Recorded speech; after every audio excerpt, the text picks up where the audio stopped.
1 week season. Welcome, everybody, to week 16 of Solo Ship. I'm Squirrel Patrol from 4for4 Football. I'm joined by JM to win from 1 week season. JM, I guess, how was your week 15? It was all right. It was down, but 1 out of 3 rosters cashed. So, I'll always take that over none of them cashing. But yeah, not the best weekend, not the worst weekend. What about you?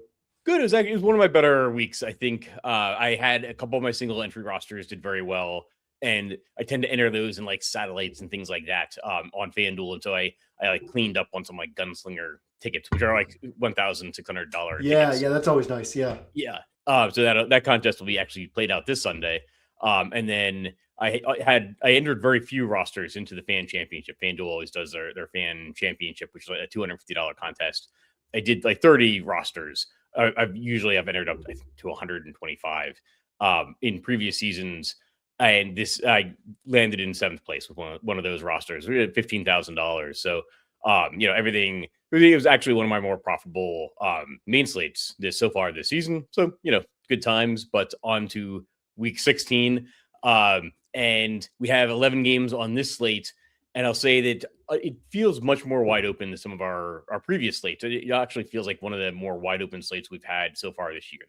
Most weeks we've had, major injury, running back value or something like that. Or, Michael Wilson is way underpriced. Or we've had, this game's got a total that's like 6 points higher than the next closest game. So it's a binary decision. Are you going to stack this game or not?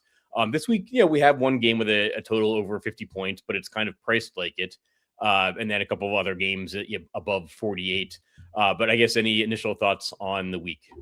Yeah, my pool is actually pretty small this week, and it does feel like there's tiers between. You got the top 3 running backs.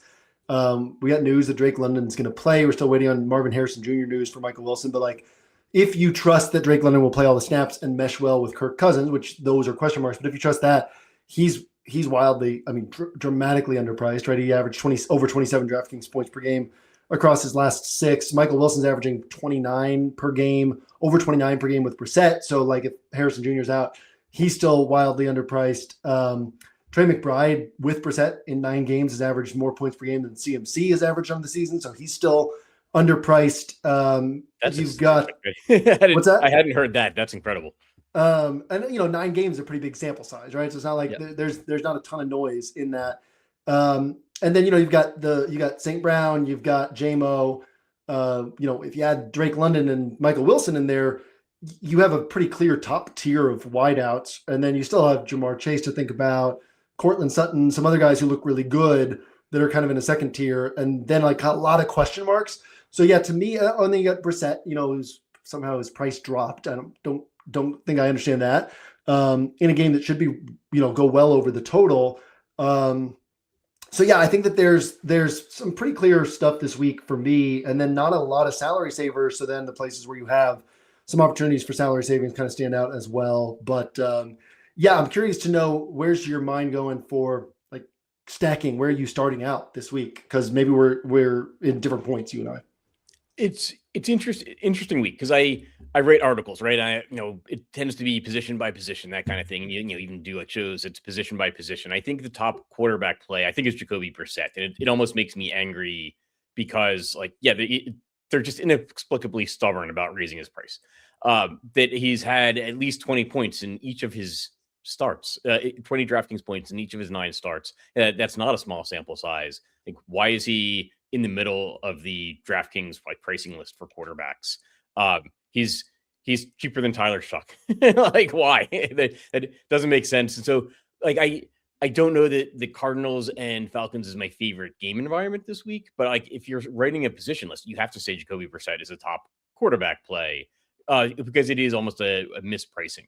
I do think that, like, if you ask me like one game environment or game stack, I think I'd have to go with like a Jared Goff double stack. So like that probably makes Brissett and Goff my top 2 quarterbacks. But I do also think it's an interesting week for, kind of the difference between like single entry and large field play. Because I think that if I'm doing like large field rosters, like million maker rosters. I've got to beat 150,000 people.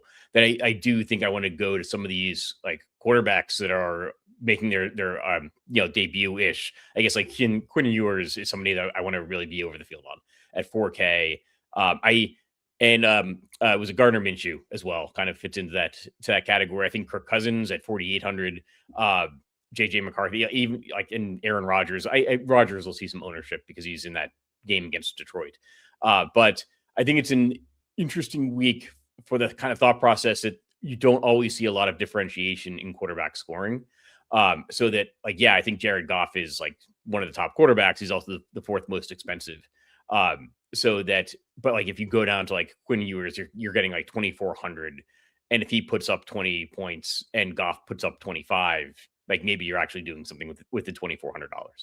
Yeah, I think you laid that out really nicely, because I've focused this whole season since like maybe week 5. I've just focused single entry small field, and single entry small field. It's hard to argue that any quarterback is a better play than Brissett, but also like Brissett can score 22 and one of these other guys could score 27 or 28. Or I think that biasing toward small field play, I think that there are some sharp ways to do that in small play, but especially as you get into larger tournament fields.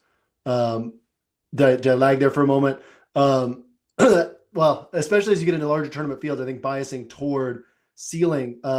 So to me, I think Minshew is interesting. I'm actually looking at a Minshew roster right now. There's a practice build where you stack him with Xavier Worthy and Travis Kelce, or Hollywood Brown and Travis Kelce. You really open up some salary, where like the Titans have given up the bag to Shedeur Sanders, to Davis Mills, to like, and they're facing the highest pass rate over expectation because it's so tough to run against them.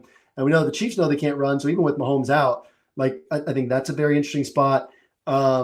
You didn't mention Bryce Young, who's a guy who, when we say like who has a low floor but can score 28 to 35, we've seen Bryce Young do it. And then my second favorite quarterback. So I've got Brissett 1, Goff 3. My other favorite is Bo Nix, because I think this game is really high scoring. So I'm going to throw this out here for you. Across 8 games, mostly against bad offenses, or almost all against bad offenses. You throw the Eagles in there as a bad offense, the Chiefs as a bad offense, but the Broncos have allowed 12.6 points per game. In their other 6 games against good offenses, which also includes like Jackson Dart with the Giants and Marcus Mariota with the Commanders, they're allowing 26.7 points per game. The Jags are averaging 32.9 points per game since they came back from the bye. They're the only team this season that's had a big game against Houston. They had the best score in the NFL against Indy. They've had the second best score in the NFL against the Chargers. So Liam Cohen's pushing all the right buttons and finding ways. And I don't know that we can look at the Jags and like the Jags can spread the ball around, and the Broncos are going to force them to work through different guys. So I don't know that we look at the Jags and say, hey, they could score points if we play Jags pieces. But if they score points, Sean Payton has shown a willingness this year to get really like hyper aggressive with Bo Nix, and Bo Nix out of structure plays, scrambling, lots of downfield throws. I think that this is one of those weeks where you could see, we're talking about like, where's the floor not as high, the certainty's not as high for a smaller field, but like where the ceiling's really high. I think Bo Nix is one of these guys who can put up, 32, 35, 40 points this week. So I really like him a lot this week, just because I like that. I think of that game environment plays to the upside, and I feel a lot of confidence in that. So I'd throw him into the pile as well. I was going to actually specifically ask you about Bo Nix. I'll say I've written up my like FanDuel list, and he's third on my FanDuel quarterback list. He's a little bit cheaper on FanDuel. I think he's the like 7th or 8th most expensive quarterback. I think he's the 5th most expensive on DraftKings. But I was going to ask you about Bo Nix, because he's so I mean, I guess I hadn't been so high on that game environment, but he's also like, my thesis that, there might not be a lot of differentiation at the quarterback position for scoring actually goes out the window with a guy like Bo Nix that actually can put up 30 draft. Exactly. Yeah. So that's what I want to be thinking about, is like Bryce Young is in that bucket too, but if he misses, like he's crushing your roster. Whereas Bo Nix, if he misses, he's still probably getting you 18 to 20 or something like that in a game like this. So you're still live in tournaments. But yeah, that's the thought process for me, is where can we get that differentiation? Like where can we get the monster games? I think he's definitely in that pile. Yeah, I actually, there is some bias, right? Like that it's December and I'm thinking about Denver and in like thin air, and thinking like, oh, it's probably not going to be a high scoring game, but it's I think got the 3rd highest total on the week. It's 47. Yeah, and open at 45.5. It's been bet up to 46.5. I wouldn't be surprised you could see it get up to 47.5. And like when these, I mentioned this before, I think maybe even on this show, but there was a game a few weeks ago where like nothing was working on the Broncos offense, and like 3 straight drives, they just did like 20-yard shots downfield. That was all they did. It was like 3 20-yard shots, 3 and out. And they came back and did it again, where like if things aren't working, Sean Payton's very willing to just be like, all right, let's let it rip. Let's see what happens. And in a game like this where things could open up if Liam Cohen's pushing the right buttons, I don't know how we can account for that on the Jags side confidently or comfortably, but we can account for the Jags doing well by saying, look, the Broncos will get aggressive. You can't run against the Jags, and so it's Bo Nix ball in his hand, see what happens type of game. Yeah, and we actually just saw last night, we saw one of these divisional games kind of go berserk, where it's not necessarily a game. I think they'd played to a 40-point total a few weeks ago. Then we saw, obviously, I think it was like 30-30 at halftime or something like that. Or at one point I looked down at the score, it was like 30-30. Well, yeah, and that was, I mentioned that earlier today on my show with Pete, but like we've got Patriots and Bills a couple weeks ago. We got Patriots and Bengals. We've got Lions and Rams. We've got Rams and Seahawks, where you have these 2 teams that are fighting for playoff positioning or playoff spots, and things just get progressively more aggressive as the game moves along. That Rams and Seahawks game last night was 20 total points at halftime, and there were 40 points scored in the second half. And here's what's crazy. Only 1 out of the last 7 Rams games had more points scored in the second half than in the first half. So Rams offense teams try to figure it out, or kind of figure it out, and the Rams defense starts to figure out the opposing team's offense. So usually second half of Rams games are lower scoring. We had double the score in the second half of that game last night. And it's just like it points to these types of games deep into the season where, yeah, both teams just get progressively more aggressive because they don't want to lose from being too conservative. And so, yeah, very much I could see this Jags-Broncos game. I mean, the Jags are still alive for the number 1 seed. They're unlikely to get there, but this is the first hurdle would be beating the Broncos and gaining that tiebreaker. Then they're 1 game behind them with 2 games left with the tiebreaker, And so, I think that this is all things to play for both these teams, and we see each team kind of attack it that way. So I did want to run through, because I think a lot of people that are watching are probably looking at the Cardinals and Falcons game first, like and the Lions and Steelers. But I wanted to start specifically with the Cardinals and Falcons game, because there's injury news on both sides. But here, like late Friday afternoon, we might be starting to get some clarity, where I think Drake London is now expected to play, and Marvin Harrison also said something about he's going to be good enough to go. So if we assume that Marvin Harrison is in and that Drake London is in, what are your thoughts on them? And then you kind of already mentioned on Drake London, but then like, how does that affect Michael Wilson and Kyle Pitts and I guess Bijan Robinson, who are shaping up to be popular plays earlier in the week? Yeah, I mean, I think we can cover the bases in that. To me, if Marvin Harrison Jr. is out, Michael Wilson is the most underpriced play on the slate. If Marvin Harrison Jr. is back, Marvin Harrison is not as confident as Michael Wilson would have been, but we saw when he came back from the appendix removal that like he immediately stepped back into the alpha role. So it's not that like 16 to 19 target alpha role, but I still think he's underpriced at 5,600 and is a solid play. It's not like you lock him into every roster type play, but Drake London, if this were Michael Penix, I would take the risk of saying lock him into every roster, even though the workload is uncertain. But last year, he never meshed with Kirk Cousins. Like you look at the game logs at the end of the year when Penix came in, it's like unlocked Drake London and unlocked in this year. So I do have some question marks around that, but I still think Drake London's a really sharp play. Kyle Pitts is tricky for me because, he had the monster game last week. The target share is high. Kirk Cousins is lean on him. He still has, that was his only game all year over 18 DraftKings points. He's 5K, right? So I'm like, I don't know that I'm getting there if London's playing, which we know that he is. And then Bijan is just really sharp either way. I don't have a strong argument against Pitts. He won't be for me. London's definitely in the mix for me. And then Bijan is a strong play. And then, if Marvin Harrison Jr. is out, Michael Wilson is like a lock button for me. If Harrison Jr. plays, I still think he becomes pretty interesting. Not lock button, but pretty interesting. Yeah, I think Marvin Harrison is interesting.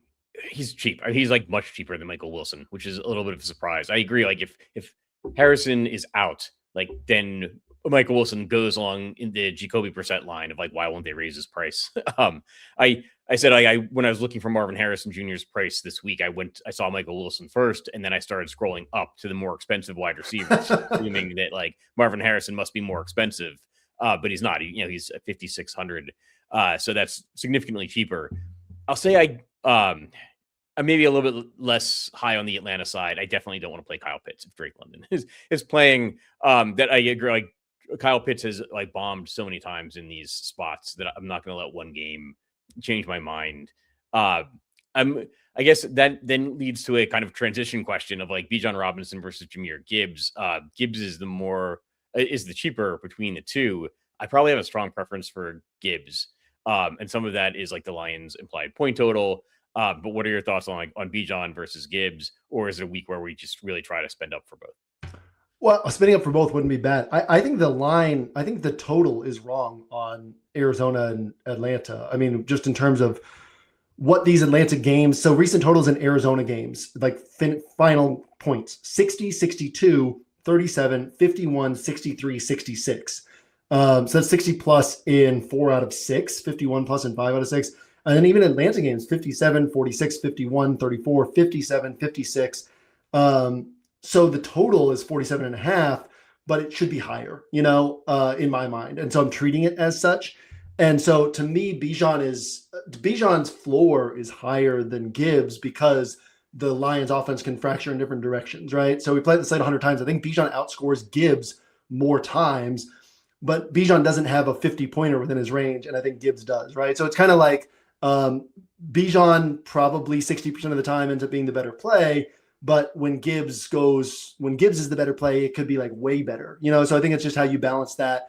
I might like the smallest size tournament fields, I might bias toward Bijan, and then the larger you get, the more Gibbs. But I think either way is right. And I think if you don't have Gibbs, you get St. Brown or JMO on the roster because one of these lines is going to hit. I think that a rule of, they had 35 out of 38 targets last week. So like a rule of 1 Lions per roster is a pretty sharp rule this week. It's just a question of which one you prioritize on a given roster. And if you could fit Gibbs and Bijan together, I think that's really sharp as well. Yeah, I think one of the dynamics on this slate, I talked about it in my 12:30 show, but the two top wide receivers, played last night, right? Like Jackson Smith and Jigba and Puka Nacua. And that actually kind of makes it a week where the spend ups at running back then for the main slate look really good. Because we don't have to worry about like, oh, we can't get up to Puka if we play Bijan and Gibbs together. We can't get up to JSN. And like Amon-Ra St. Brown and Jamar Chase, look appealing, but they're not Jackson Smith. They don't have the consistency of Jackson Smith and Jigba and Puka Nacua. I'll say that I do really like Amon-Ra St. Brown. I think he's my top wide receiver play on the slate. Again, like writing the position lists, but that relatively, I think I prefer Gibbs. I guess within the Lions-Steelers game, do you have a preference if you can only get one of like Gibbs or Amon-Ra St. Brown or Jameson Williams? I guess you like one Lion on each roster, but like within the Lions. I mean, Jameson Williams, because the point per dollar, he opens up more on a roster, right? And the ceiling is there. And so as long as you don't get the 45-point run out from St. Brown or Gibbs, like it's very easy. Like 30% of the time, JMO's probably posting the best score of the 3. It's just that when it's one of the other guys, it could be a 40-pointer or a 42-pointer, right? That you had to have. And so, yeah, like JMO, but I think it's a pretty thin line between or among all 3 of them. So that's not a strong lean, but yeah, I think JMO it's easiest to fit him. And so I like him from that standpoint. So there's 2 other games that have actually pretty high totals that we haven't really touched on that much. One of them, Chargers and Dallas. I'll say that I think it's a game with a lot of question marks, and it's way more of a multi-entry game for me. That I'll definitely have some like Dak Prescott and Justin Herbert, but probably at around the same amount as the field. And I'll make it a game stack of that game because it's got a high total, but there's nothing really mispriced in it. And we play, a game with a salary cap. Any interest in the Cowboys Chargers game, and if so, where? No, this is another one that I think the total's wrong, but in the other direction. And so I'm just treating it that way. The Chargers just make it really tough to hit for big plays, right? You have to march the field against them. The Chargers are incapable of hitting for big plays right now, and they're not trying to. So you have to march the field if you're the Chargers. So it just lowers the scoring ceiling. The one guy is Amari and Hampton because the cheaper running back is so thin. So I was listening to Reeves and Hilo before we got on and searching for ceiling, and they were just basically breaking down this idea that like, yes, Amari Hampton isn't trusted in pass protection, but he is like, he's getting an outsized number of touches for his snap share. Like, they clearly are still treating him as the lead back. He's the guy getting the touches, the money touches inside the red zone, inside the 10. And then especially if Quinnen Williams is out, then you have this, Cowboys revert back to being a pretty bad run defense. So I think Omari Hampton's the one guy here who I'm like, I could see going there, because you get sub 7,700, you get sub James Cook, and running back is like, okay, who do I want to overpay for, right? Like, everything sub James Cook is an overpay. And so then it's like, okay, if I've got to overpay for somebody, at least Amari Hampton, you feel like you could get the 25 pointer. So that's the one spot, but no, game wise, I'm off of this. What about you? Yeah, pretty much off of it. Again, in multi entry, I'll definitely have some rosters. I think if I do 20 rosters, I probably take Dak or Justin Herbert for one of the 20. But that's like surprisingly few for the game that's got the third highest total. Actually the second highest total on the week. But I agree. I think that Atlanta and Arizona, especially when you're looking at DraftKings, Atlanta, Arizona is like mispriced. Like, we've already talked about multiple pieces of that game being like mispriced. Whereas, like, what's mispriced in Chargers, Dallas? Not really anything. That if you, I guess, like the temptations to try to get to CeeDee Lamb, I'd probably be much more inclined to play like Javonte Williams, maybe from the Cowboys side, and then probably play like, you're maybe playing it under a thesis that like Justin Herbert is healthier than he's looked the last couple of weeks, and that he's like reverting back to early season form. But again, that seems like a bet I'm willing to make on like 5% of my rosters, not in like 1/6 of my single entry rosters, if that makes sense. Yeah, no, I mean, I'm with you on that. And it's not just his health, right? It's the offensive line as well, and how they've been calling the games. And so, it's not a spot for me on tighter builds. So then the other game with a high total is the Bengals and Dolphins. And that's a game that, we've been kind of picking on the Bengals defense for a good part of the season at different positions. I really like Quinn Ewers in this game, but it is more of a math thing than I will say it's like much more of a DraftKings specific thing than FanDuel. I was like trying to get there on FanDuel. It's like this roster doesn't make sense because the quarterback pricing just doesn't get cheap enough. But I'm also maybe I'd been presuming that T. Higgins was going to miss this game. He's officially listed as questionable.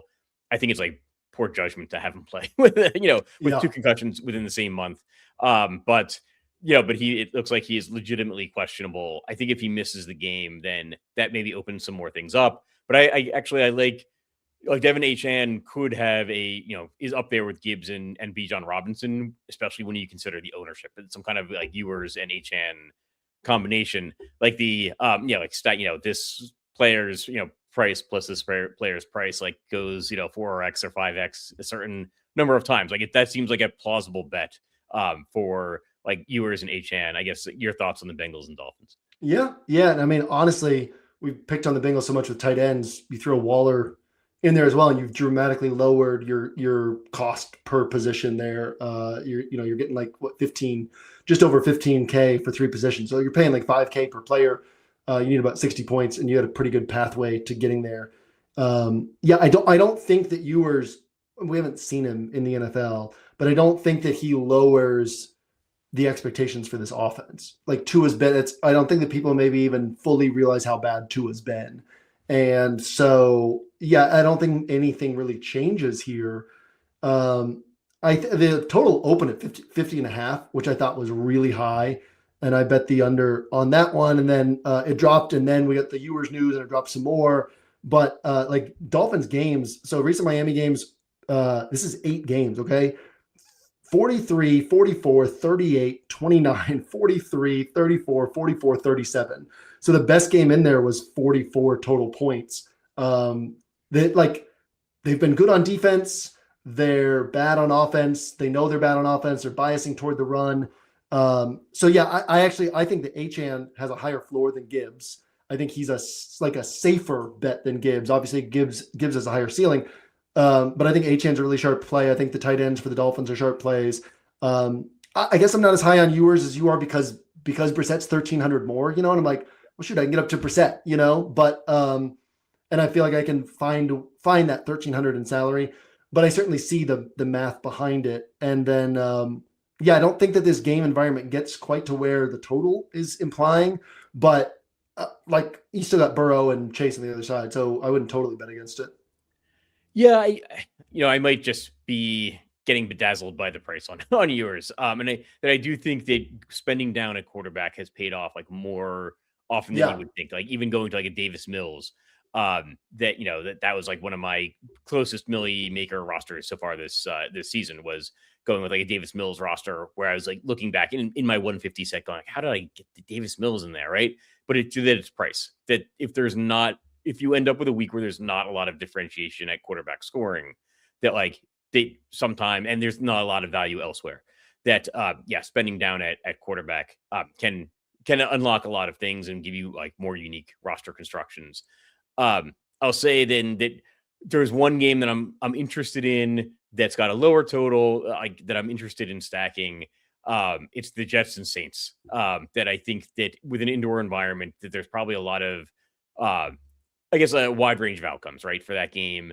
That the Saints players in particular are low priced, but you've got some, along with Quinn Ewers, I've got Adonai Mitchell, AD Mitchell from that same Texas team that I'm interested in playing. That I think it makes sense for the Jets to make him look good as the season comes to a close. Do you have any interest in that game, or I guess any of the other like lower 40-ish and below total games? No, I don't. I'm not going to get there on that one. I think Shuck is a very fine way to go. I think Olave's still overpriced for like our expected ceiling on him. So then it's like, okay, so then do I go Shuck and Audric Estime? Do I go Shuck and Juwan Johnson? I also think like this Saints defense, the Saints are interesting because they're not like the Giants who have clearly mailed it in from like a player perspective. It's almost like with Cam Jordan and Demario Davis on this Saints defense. You got these two guys who've been in the franchise for a decade plus, legendary players, and it's like they're not giving up. And so the team is like, it's like, well, shoot, like the standards being set by these guys, and the defense continues to play really well and get better and better under Brandon Staley. And so I'm kind of treating the Saints as like a decently strong team right now, right? I mean, they've had some good wins lately. They've been tough all season. And so I don't think it's a good spot for the Jets personally. And I'm not treating it as like two bad teams going against each other. And like, there's not a lot of resistance. I'm kind of treating it as like, oh, the Saints could stomp the Jets here, but I don't think that the Jets do all that well. But that's just like my perspective, right? Like there's a very different picture to paint where it's like Saints do well on offense and Jets also do well. And we have this sort of back and forth game that nobody's looking at. So are you looking at that for like, one of your 20 builds, or do you think one of your 6, like single entry 3 max, you might get there? I think it's really borderline that I could see it being one of my 6 like single entry rosters. But that if I did that, I don't know if I'm going to make like a full game stack. Like when I look at a game like this and it's like, okay, there's like some underpriced pieces. There could be underpriced pieces with like Tyler Shuck, with like AD Mitchell, that I might take like 3 players from this game and then try to make a more expensive like stack of say like Steelers, Lions that other people can't necessarily get to, right? Then maybe I'm getting like Gibbs, St. Brown, and Jameson Williams on the same roster or something like that, by not using Jared Goff. If that makes sense. And then maybe I'm hoping that Tyler Shuck has a good rushing game that puts him in a competitive place compared to Jared Goff. So I don't know. It's borderline. I could see it being single entry or just I want to be over the field on my multi-entry. Yeah, but I like that. I like that breakdown too, because it kind of illustrates some of the ways we can think about this stuff of like I talk about this a lot. Sometimes it's not about the player, it's about the roster, right? And like the roster itself is better if you do this. And so, or has a higher ceiling, like you open up more if you do that. And so, yeah, it might not be specifically that you think it's a great play, but it's like by doing this, I open up pathways to a greater roster overall. Yeah. So I guess 2 more games with a decent total that we didn't touch on. Actually, I think you wanted to touch on one of them is the Bucks and Panthers. Are you seeing that as like a full game stack with Bryce Young? And what pieces, like maybe from the Tampa Bay side, would you like, and what would you stack up with Bryce Young? Yeah, I think for me, if I'm picking 4 quarterbacks for 4 single entry 3 max rosters, like I'm probably getting to Knicks first, Brissett second. Like I think Brissett's a better play, but I would prioritize Knicks because of the ceiling. Knicks first, Brissett second, Goff third, Gardner Minshew fourth, because I feel confident in the passing volume there and how cheap the stacking options are with Rashee Rice out. And then like Bryce Young would be like a fifth or sixth guy on my list. So I don't think I would get there on tighter builds ultimately, but it's more just like what you were saying at the top. If we're thinking about who can have a differentiating score at quarterback, Bryce Young falls into that bucket where it's like 2 times per season he's going to do that, 3 times per season he's going to do that. Well, that's, that's 20%, that's 17%, whatever it is. Like, that's a pretty decent bet on a slate where we don't think anybody's going to differentiate. So I don't even know who I would want to play him with because I don't trust Tedero and McMillan ceiling with Bryce Young at quarterback enough. It's like, is Bryce Young getting there because he's scrambling and he's getting 2 rushing touchdowns, or what does this look like? So maybe you throw in a Jalen Coker because he's the cheapest option of the bunch.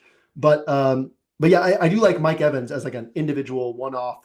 Last year playing against single high coverage every week and you're coming out way ahead over time. The same thing this week, right? The target share is going to be there. The downfield work's going to be there. He's only 6,300. I think he's underpriced. But in terms of the Carolina side, yeah, it's more like who can post a differentiating score? Bryce Young. How does it happen? Literally don't know. Like it's the chaos of the NFL and Bryce Young back there trying to make stuff happen. So you kind of pick a stacking partner, but it's lower confidence for me. It would be more like getting out of single entry 3 max. I think he's very interesting, but he wouldn't make the cut for me on my tighter builds. And then just one last game I wanted to touch on, the Vikings and Giants. It's right there. I was going to actually say this, with this game, the thing I'm most interested in, I think, is Wan'Dale Robinson. He's at 6,200 on DraftKings, and I think that's a competitive price. I think Robinson's actually a little bit better on FanDuel than on DraftKings, so that might be influencing my thinking with all my gunslinger tickets this for this weekend. We actually kind of said like Mike Evans is right there at 6,300, probably not going to project as well, but probably has a much higher ceiling, or at least, or a somewhat higher ceiling than Wan'Dale Robinson. But I don't want to, take anything away. If you are interested in anything from this Giants and Vikings game, now is the time. Yeah. I mean, I think, and Justin Jefferson 6K, Addison's 5K. I think you make strong cases there. Volume of like passing volume is my only concern, right? I have a hard time seeing JJ throw it more than like 27 times. So you need to run hot to get those scores. But at 6K and 5K on these guys, that's the time to take a swing on running hot. So I don't mind that one at all. And there's actually a decent amount to like here in this kind of like 6.4K and below wide receiver range, because you got JMO, you got Mike Evans, you mentioned Wan'Dale Robinson, you got Jefferson, you got Cortland Sutton, you got Marvin Harrison Jr. So yeah, there's plenty to look at down here as well. But yeah, I don't think I'm getting there on the Vikings and Giants, but I can certainly see the case for it, right? I made some practice builds of JJ McCarthy earlier this week. I think Darius Slayton is as interesting as, or even more interesting than Wan'Dale Robinson at a cheaper price. So certainly some things you could do there. All right. Any closing thoughts on the week? No, I was going to throw Mike Evans out there as a closing thought if we didn't get to him, but I think we covered all the main stuff I wanted to hit on. I think it's a fun week. So yeah, we will, we'll see how this all shakes out, but next week, normal schedule for us on Friday. Yeah, I think so. Yeah, I'll be here. So, all right. Hopefully you're here too. Otherwise I'm just talking to we will be deeply prepared the day after Christmas for the weekend slate. So so good luck to everybody this weekend. Thanks for tuning in, and we will catch you next week.